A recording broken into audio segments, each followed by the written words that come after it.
today's edition of We've Somehow Time Traveled Back to the Gilded Age, Trump is trying to clear the federal government of career bureaucrats and civil servants, and I want to talk about historically why that's a bad thing. So the United States government didn't really implement any sort of civil service reform, any sort of official government bureaucracy until the Gilded Age, the late 1800s, and it was done in response to the chaos and the corruption of the federal government, partly thanks to the legacy of people like Andrew Jackson's spoils system, right? So the idea was you get elected president, you get elected or chosen to these different offices, and then you just bring all your buddies and give them all jobs. That led to a highly inefficient and corrupt government.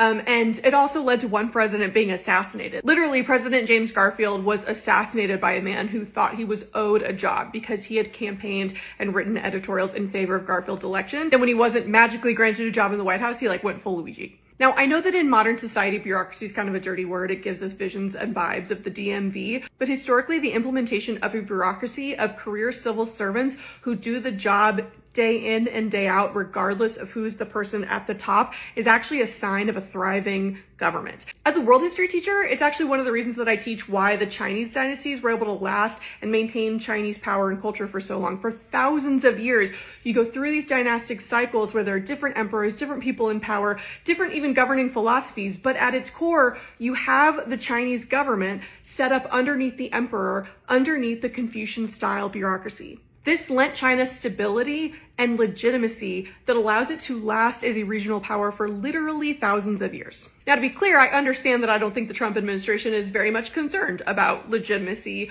or it being particularly long-lasting, right? It's they're here for a good time, not a long time. So their goal basically is to get as many career bureaucrats out of their hair as humanly possible so that Trump and his cronies can do the things that they want to do without all these nerds pushing paper and looking over their shoulder telling them they can't do that. What I'm trying to say is that resistance can sometimes come in the form of just staying at your job and processing the paperwork like you're supposed to.